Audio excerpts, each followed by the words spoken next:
Alright guys, welcome to smarthelping.com. It's another Saturday rolling around here. I seem to be doing these models every Saturday now because I've got some time to catch up. So what I've done here is put together a specific calculation sheet for SaaS businesses. It's not a full model, like it's not a full monthly model that has all the expenses and costs and churn and growth and everything else. But what it allows you to do is calculate lifetime value, customer lifetime value, and customer acquisition cost, as well as customer acquisition cost payback time in months, based on these simple inputs. I've also, in order to be clear, because these things can be very complicated, all these calculations, I put comments in every single box that requires an explanation. Same with the LTV. You got comments in all these boxes. So that's probably one of the biggest things with modeling in general is if somebody's just going in to use it, they need to start understanding how all of this stuff works together, and then they start to learn how to use it from there, and then you can use it. I'm going to explain the functionality real quick and show you some numbers just to see how it works. So there's two tabs. You got lifetime value tab and CAC payback. So CAC payback attempts to allow the user to enter their total current users for that are signed up for monthly recurring revenue, the actual monthly recurring revenue dollar amount, and from those two we calculate the average revenue per user or average revenue per account. And in this case it's $66.67. If we were to do this down to 1,000, well, our revenue is going to go up per account. You see it goes up to 100 there. If we say had 50,000, our revenue goes down to $2 an account. Let's just put it back. Let's say we got 7,000 users. And let's say from those 7,000 users, for the current month, we've generated, let's say, $750,000. So that means each customer is bringing in $107.14 a month. And then we need to figure out, well, what does it cost us to service those accounts per month? That means hosting, customer service support, whatever is tagged with the ability for you to provide the monthly services that you're charging these customers for.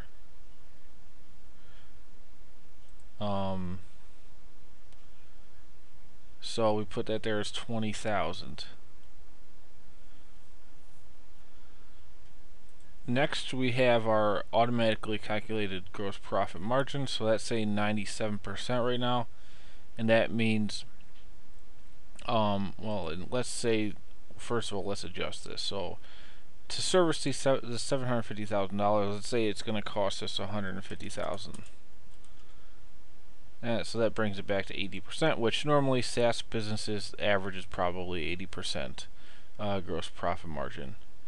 And then we have our gross revenue per user at $86.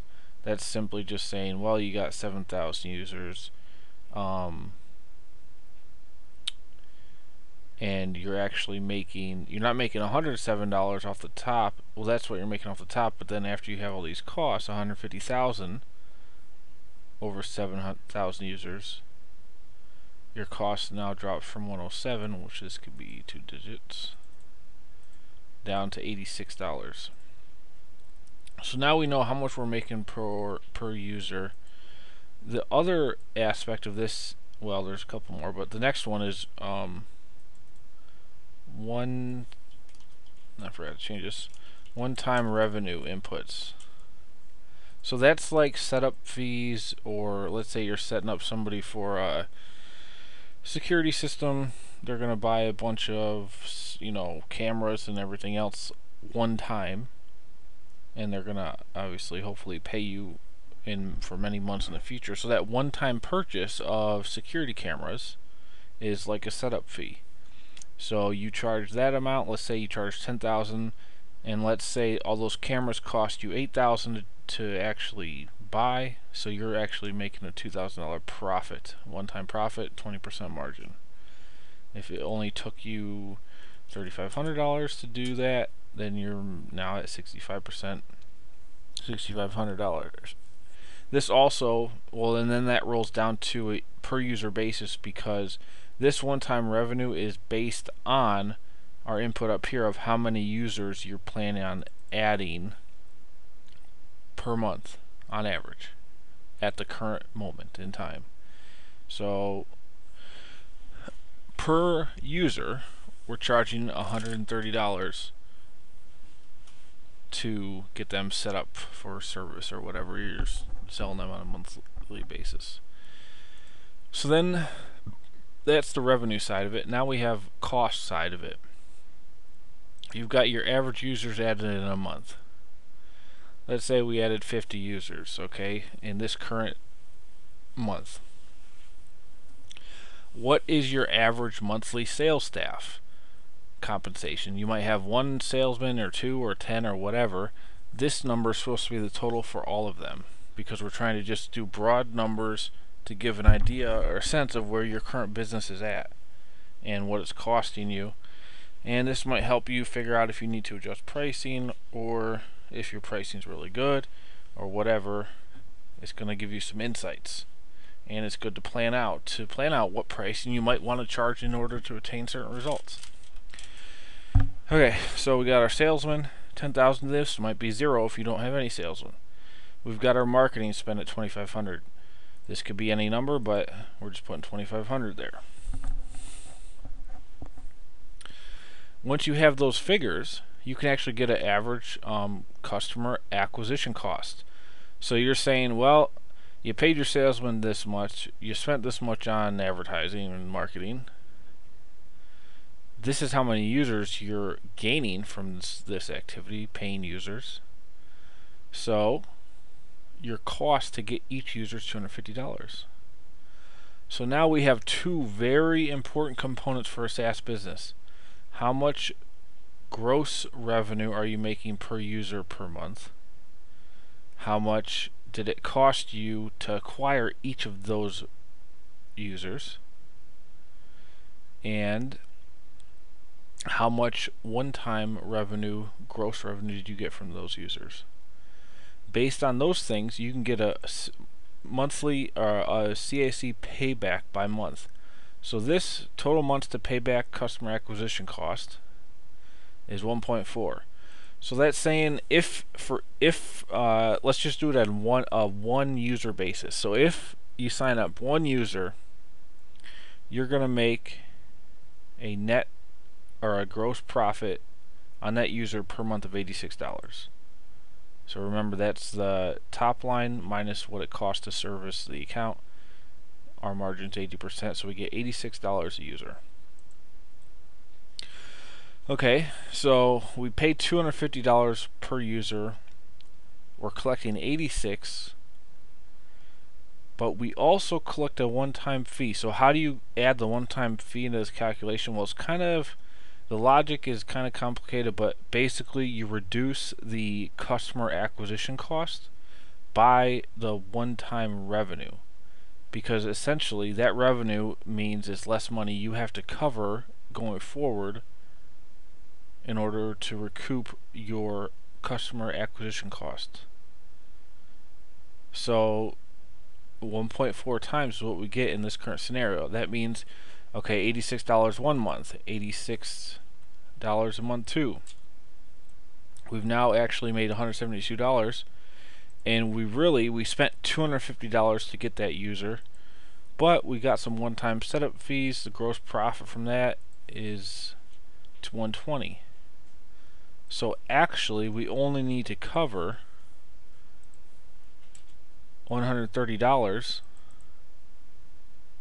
and after we cover $130, we are now in the green, and all the gross profit from this revenue is able to flow to the rest of the business and, you know, cover ongoing, you know, general and administrative expenses and everything else, and fuel more growth and hit the bottom line. Ideally, you want this CAC monthly payback, and once you put in all these inputs, to be 8 or 7 or less. You know, the less the better, but if you can get it, you know, around 8 or 7 or less, you're doing, you know, pretty good, not bad. Now you can see this 130, if I take my 130 divided by this gross revenue, that should equal, hold on here a second. What is this?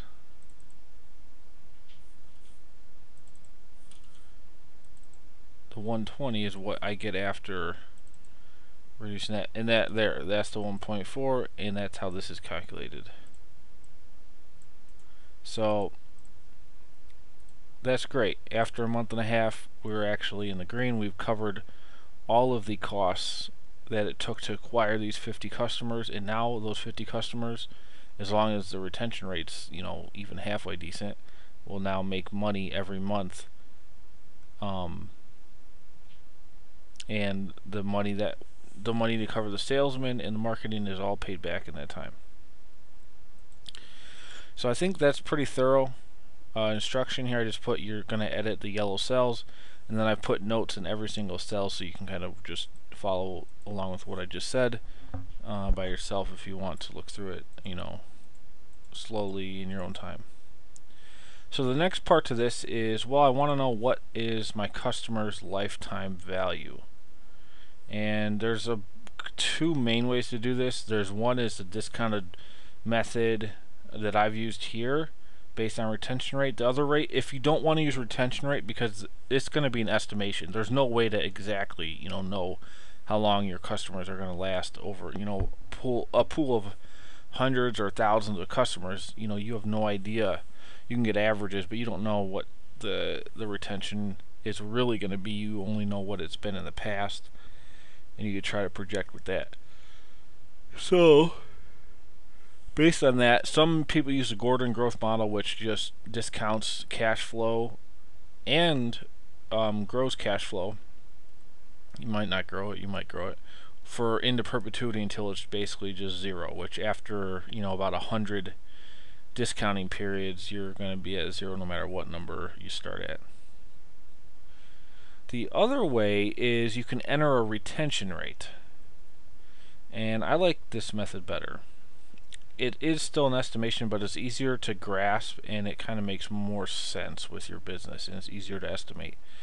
So to do this lifetime valuation, we first have our discount rate here at 10%. So that could be any number.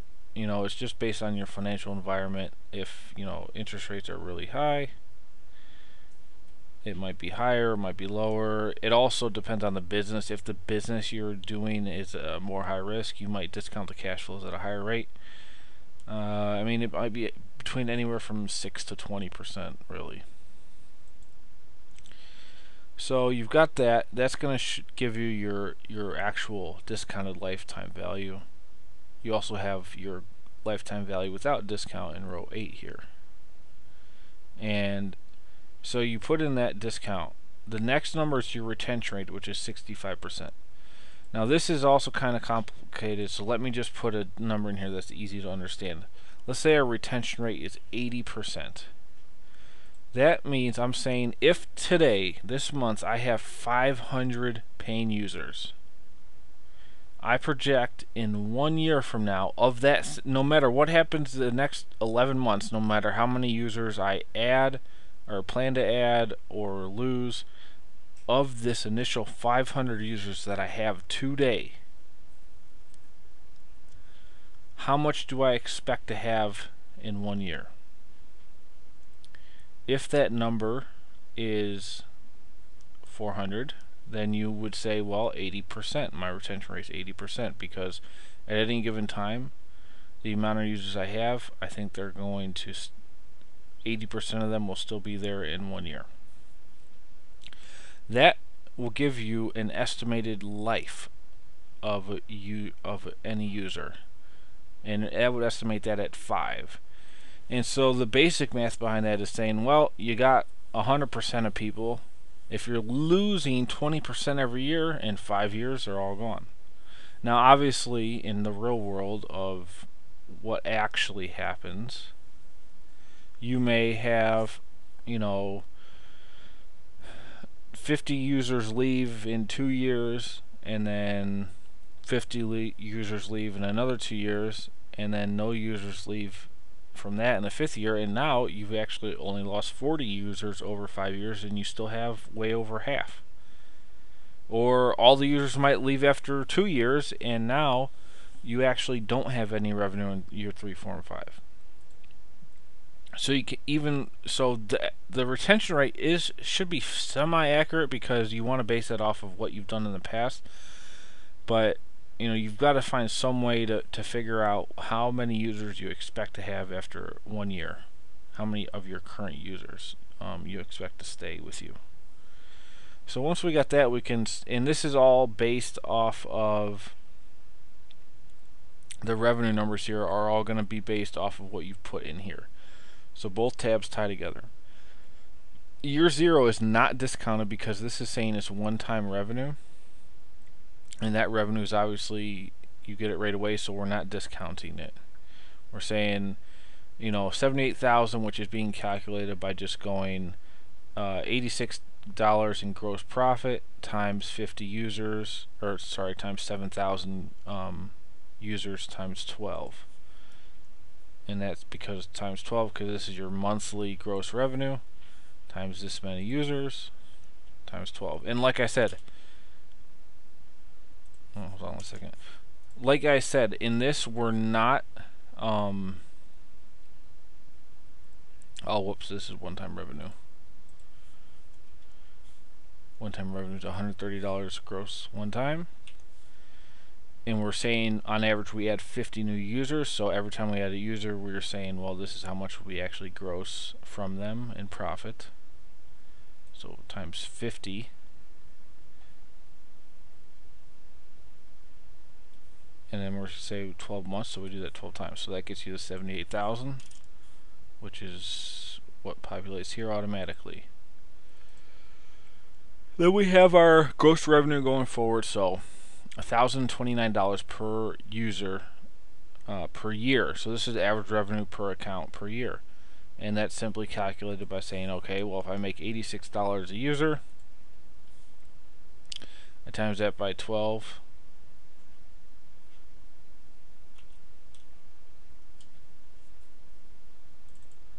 I've got $1,028, which shows up right, 1,029, because it's rounds. And now that 1,029 could be your total value of all this money. So instead of just doing it time per user basis, you could take a lifetime value of all your customers. You simply would just do 1,000, and then you would do times your total users of 7,000. So that means 7.2 million is the total amount of money you expect the gross profit you expect to happen from users over time. And then that you could go through. I messed up the formula because I didn't have it set up for that. But you could do it that way. I could easily implement that for you, no problem, if you wanted to use it that way. The next is our discounted gross revenue per user per year, and that's the same calculation, but we're just discounting it by this discount rate that we talked about earlier. And then it automatically changes, so based on what this estimated life is, this will automatically populate. So you can see right now it's at 5. Let's say we lower this to 40%.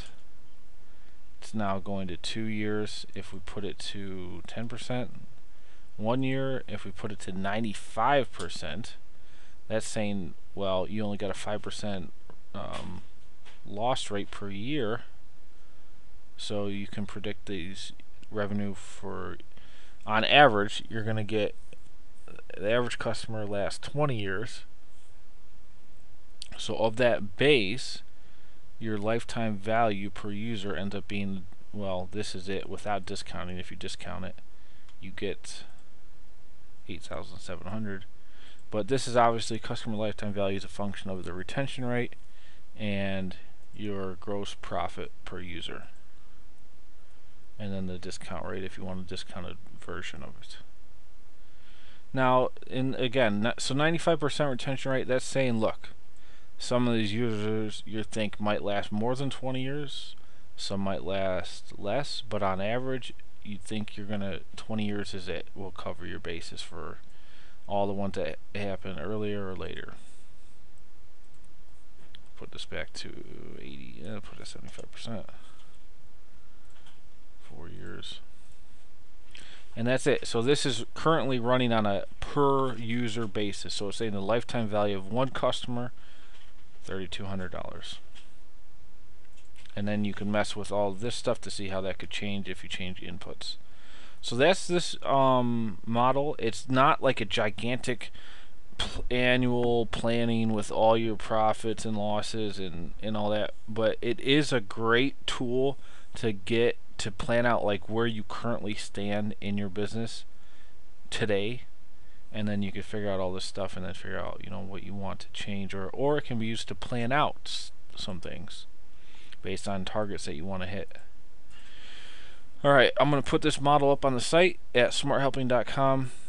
It's going to be I'm putting this as an upper tier model, even though it's simple. Well, simple I say, it just doesn't have a lot of tabs and insane logic, but the value of this I feel is an upper tier level value, which means my upper tier model templates go for $125, which is my one-time fee that I charge for them. I obviously don't have a recurring fee, but if you want me to send you this model, I will do so after you purchase it. Also, I do charge if you want extra help or consultation for your business. I charge $40 an hour right now. The standard rate, for the top guys in this field is $250, but since I feel like my experience in this field so far, I've worked with like tens of businesses. I wouldn't say hundreds, but I've worked with some upper level guys that have done $100 million deals in the past. I work with small startups, but I do have some experience, and I feel like right now my rate at $40 an hour for consultation is probably fair and fits my user base, I guess, or whoever watches this. Anyway, if you want my help, that's the cost of this model, and if you want my extra consultation hours, it's $40 an hour. You can just click through to the blog in the description box, and it'll take you right to the page. And hopefully this has helped a lot of people know more about the more complex calculations of a SaaS business, which is customer lifetime value and customer acquisition cost payback in months. Alright, have a great weekend.